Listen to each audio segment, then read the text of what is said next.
200 years after the Tygerian interregnum, a new power began to grow in the southeast of the world in the land of Nabia. Nabia was not a singular government at first, but merely an amalgamation of different tribes and clans of families and peoples. However, over time these clans had united to form a powerful force known as the Osmod. Osmod was a sultanate that was largely human-populated. Saint Ruva, who had wandered the world after Tygeria's fall, still speaking the hope of Anderism, had come to Osmod only 60 years after the fall of Tygeria. There he met the then Sultana Yasmin al-Shariah, who took a liking to the old man. However, her friendship with Ruva proved to be a bother. Osmod's current cult worshipped the Daionin Frathan. Frathan was one of the Fallen Daionin, hidden in the veil between the Ethereum and the mortal world. With Tygeria now gone, and Anderism a near-dead religion, he could not risk the faith surviving into Osmod's lands and flourishing. So he immediately went about sowing seeds of distrust and anger amongst the people. Though Sultana al-Shariah tried to keep peace and bring fortune to her people through Ruva and his teachings, the people saw him as a foreigner and an outsider. The teachings of Anderism were a blasphemy to Frathan, and thus Ruva should be put to death. Al-Shariah refused to grant this request and hid Ruva in her palace. However, the mobs grew more fierce, the rioting more intense, and soon Yasmin al-Shariah was given no other choice but to offer Ruva to her angry subjects. Ruva assured her it was all right, that his time was now, and that Alanai would bless her and her family for her kindness to him. Ruva then walked out willingly to meet his fate. He was dragged out by the angry mob and executed publicly for all to see. Sultana al-Shariah was despised by the people for her softening heart to the saint of Anderism, and only a week after Ruva's execution, a coup would be attempted on her life. Fortunately, Alanai was true to her, and when the citizens attacked the palace, several were struck dead almost instantly. Others were transformed and morphed into terrifying monsters.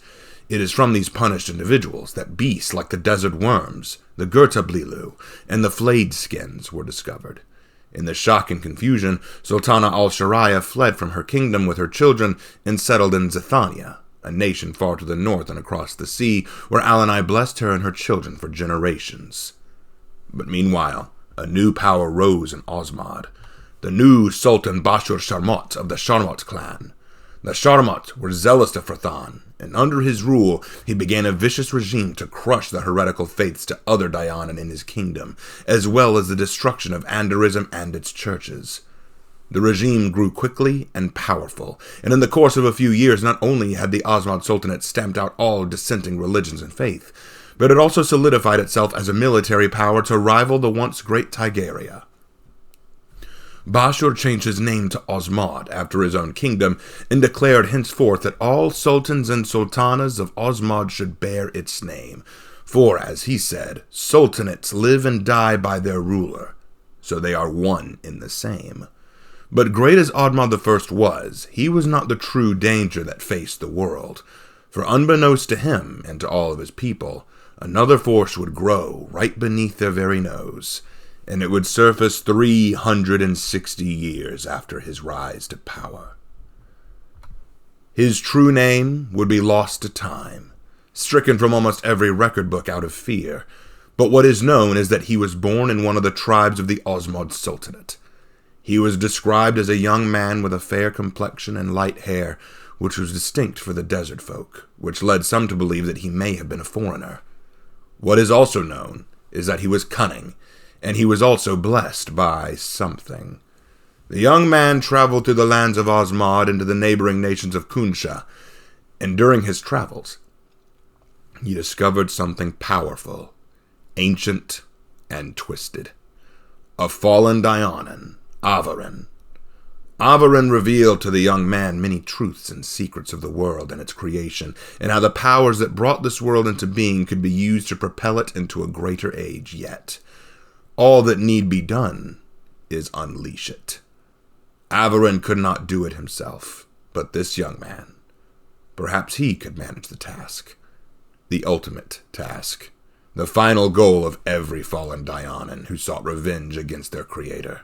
The destruction of the veil between the Ethereum and the mortal world. They showed him the true nature of creation. and Dagaroth, as he would come to call himself, fell in love with it. The young man sought the aid of Averin, Frathan, and Krella, all Fallen Daionin who would grant him power, authority, strength, and skills. But of these gifts he was given, the most vital was the one that is now lost to legend itself, the Yatagarus Eye. When the young Dagaroth returned to Osmod Sultanate, he was no longer the teenage boy who had left it, but a shrewd, cold, and calculating creature.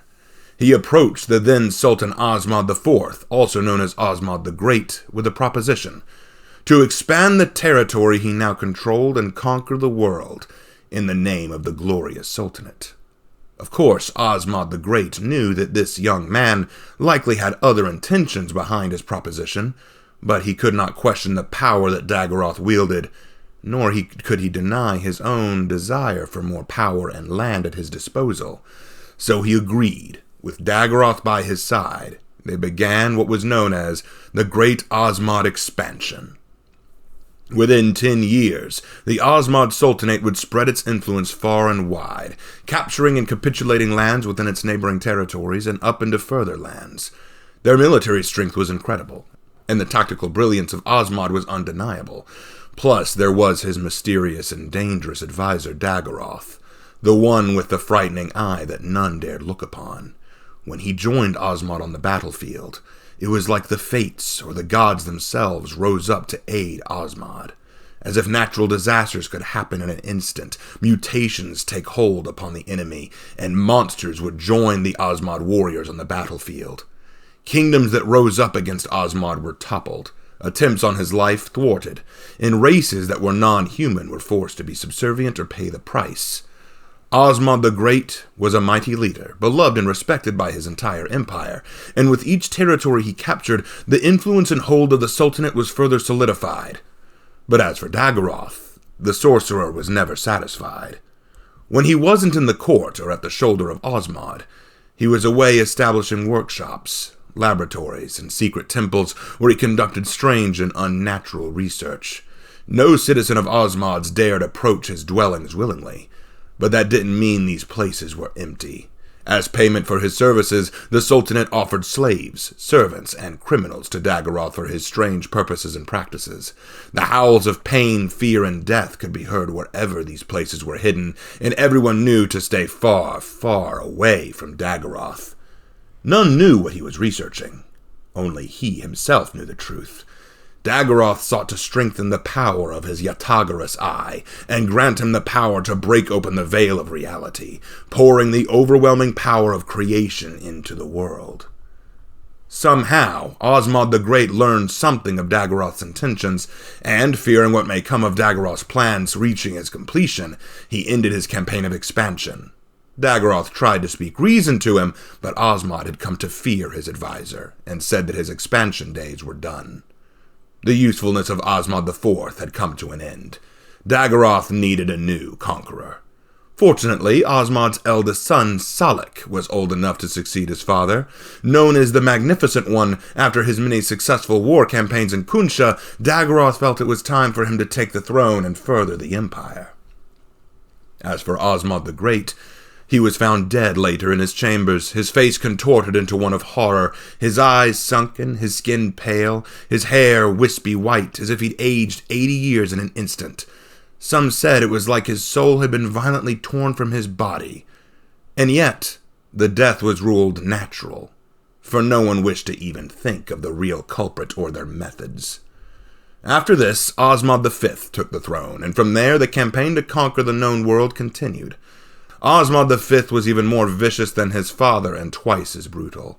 Though he was known to the people as the Magnificent One, he earned the moniker Osmod the Terrible to every country he encountered. Under his leadership, a non-human slave trade was established, sending fear through the entirety of the non-human world. Any army that opposed the Sultanate were crushed without mercy and without prisoners, leading smaller territories and lords to surrender without a fight. There was no stopping the expansion of the Osmod Sultanate, or the mad experiments and machinations of Dagaroth the Dark Harbinger. His very presence and sadistic countenance terrified every member of the royal court. No man, woman, courtesan, slave, or servant dared go near him, and a darkness fell over all of the Osmod Sultanate. The world awaited for the inevitable takeover of this vicious regime. But the will of Alanai was not to be denied, and the plotting of these powers was not unknown to him. Their plans would be stopped, and salvation would come on the wings of a raven. For while the Osmod Sultanate was making its plays, another power was rising, one that would reshape the course of the world.